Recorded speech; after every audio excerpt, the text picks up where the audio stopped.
I'm Tom Baker, this is Chasing Cars, and this is a Mercedes-AMG C63 S.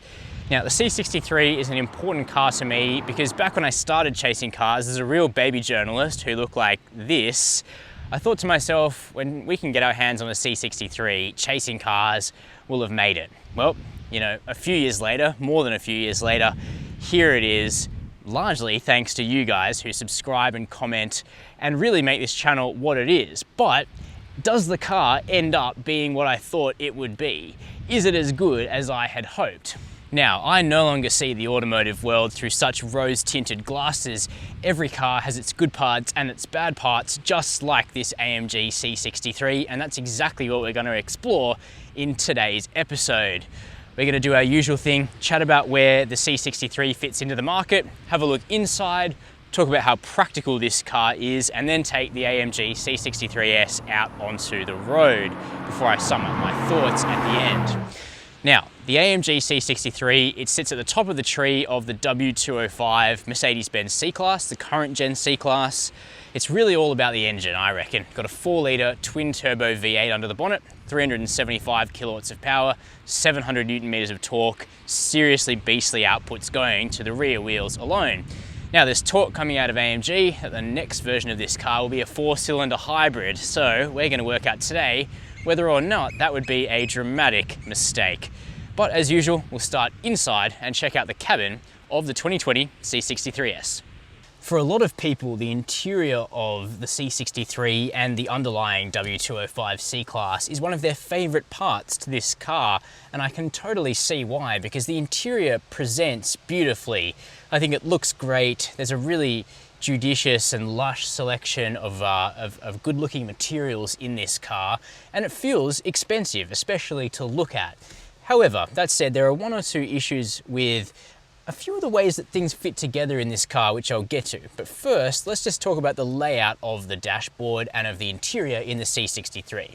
So in the facelift that this car got late last year, they put in this new steering wheel, which has a lot of buttons, many buttons and many functions. It's a bit of a command center now. We've got one trackpad that controls this screen up here. We've got another trackpad that controls the driver's screen.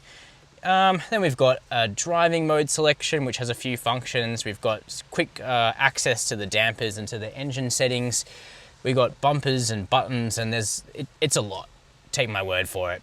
Further afield, we've got some easy shortcut buttons down here. We've got a rotary dial for the central screen. We've got a touchpad here. We've got some function buttons for the performance aspects of the car. A gorgeous IWC watch face, which is just beautiful.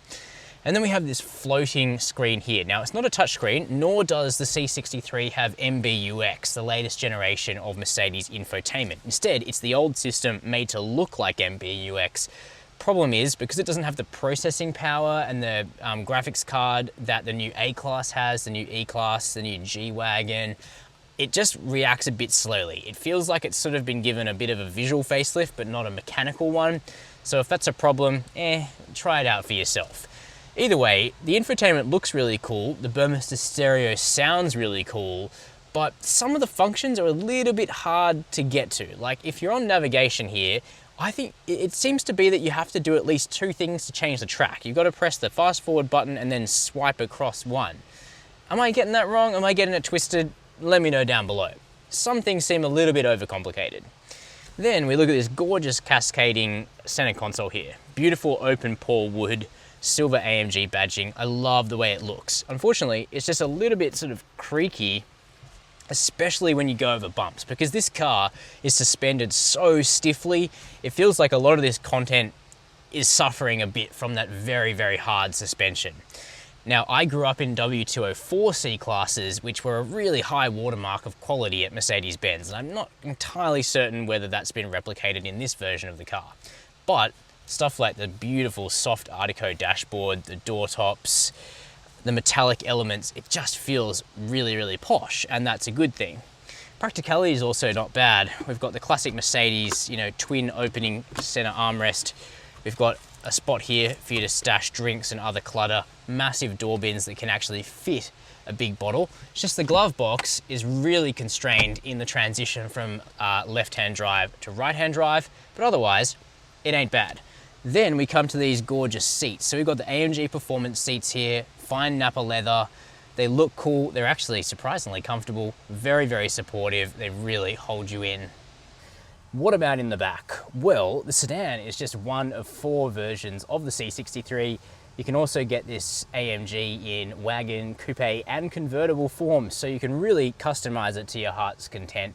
But here in the sedan, which is the car a lot of people buy, it's fairly roomy. Headroom, got just enough. We do have the dual pane sunroof in this car, so that cuts in a bit. Legroom, I do have about 1 inch behind my performance seat here. Tow room is pretty tight underneath these sports seats, but it's no biggie. The bench is relatively comfortable. The squab's a bit short, as hopefully you can see, but we do have air vents. We've got a separate climate zone. We got this armrest here, little padded section with retractable, ooh, there we go, cup holders when they want to go. All in all, it's a fairly, nice, sumptuous back seat, but by no means is it massive. As I mentioned, inside, you can get the C63 as a sedan, a wagon, a coupe, or even a convertible. Most people go for the sedan as it kind of blends the best of all worlds. If you're looking for a conventionally shaped sports car with a little bit of practicality, you guys know me, if you've been subscribed for a while, I would get the wagon every day, but there's nothing wrong with the 4-door. Oh gosh, that's an electric tailgate. Why do we need electric tailgates on sedans? I don't know. If you know, comment below. But either way, we got 435 litres of space in this boot, which has a nice wide aperture. We got pulls here to lower those rear seats, so it's pretty practical. We got little hooks there for your curry. We got netted compartments off to the side so delicate items don't roll around. And then when you're finished loading, you can just press this little button and you don't have to do anything, because when you're spending close to 200 grand on the road on this car, well, you wouldn't want to have to close the boot.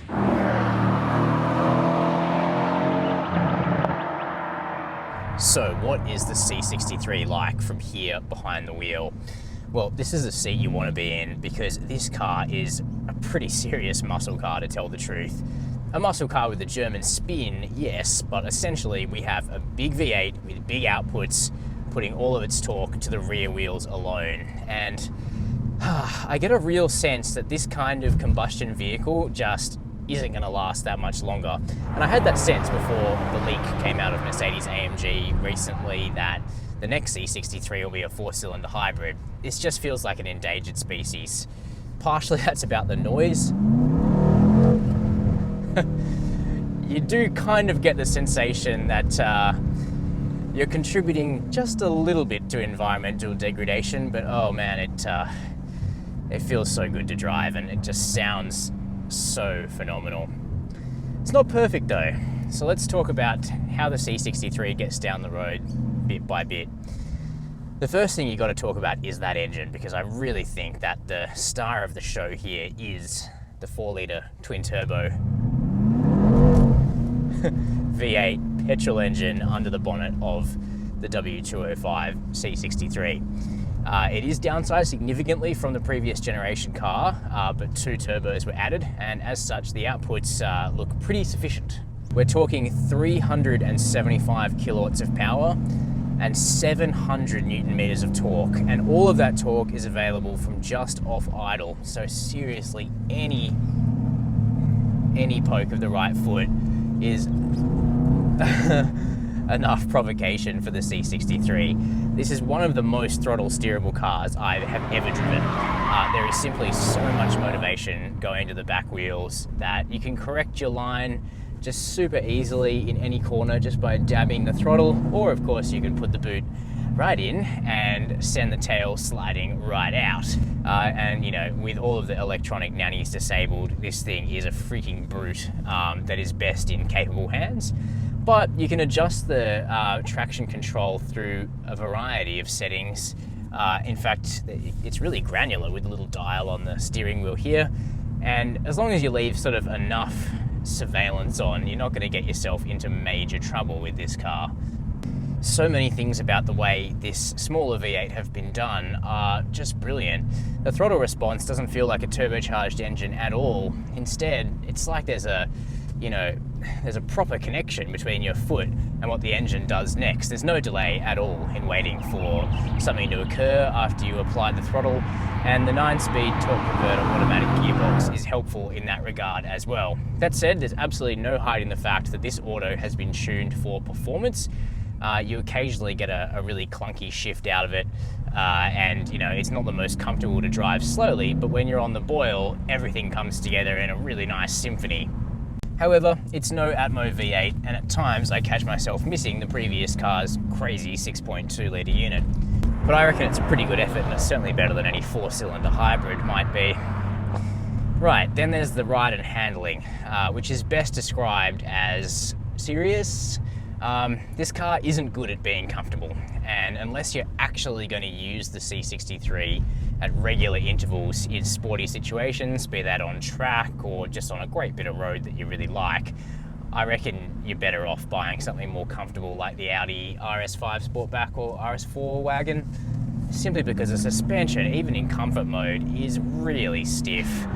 I know everybody out there said that the facelift to this car made it more comfortable, and it did, but it's still pretty rough. In Sport and Sport Plus, when the suspension changes to a stiffer again setting, it's not particularly livable around town. Now that's in my opinion, maybe I'm going a bit soft, but yeah. The handling is heavy and deliberate. The steering, there's a lot of weight to it, even in comfort I find, but that kind of bodes with the character of the thing, don't you reckon? You've got a heavy V8 over the front end, so it doesn't feel deft or light or particularly agile, but it can devour a country road really quickly, but just not with the precision of one of those Audis that I was referring to. It feels like a serious tool for a serious job, this vehicle. But what's also quite serious is Mercedes-Benz's commitment to safety, and the package you get on the C63 is very good. You get high-speed AEB naturally, adaptive cruise, lane keep assist with steering that actually works, a 360-degree camera that's very crisp. So, apart from if you're being really silly, it feels kind of hard to crash. So those are my views about the 2020 Mercedes-AMG C63 S. There's absolutely no avoiding that this vehicle is a beast. It's fun to drive in the sense that it's a proper blunt instrument muscle car, an incredible engine, an amazing sound, really deliberate handling, and a pretty cool interior, if not the best built or highest quality interior in the segment, in my opinion. I'd be happy to own one, but I also think there's a space for cars that are slightly more precise, like the Audi RS4, and of course we'll have to wait and see what the new BMW M3 is like when it comes out next year, or perhaps early 2021. Now, if you haven't subscribed to Chasing Cars, please do so below the video. Leave me a comment, tell me what you think about the C63, and as always, thanks for watching Chasing Cars.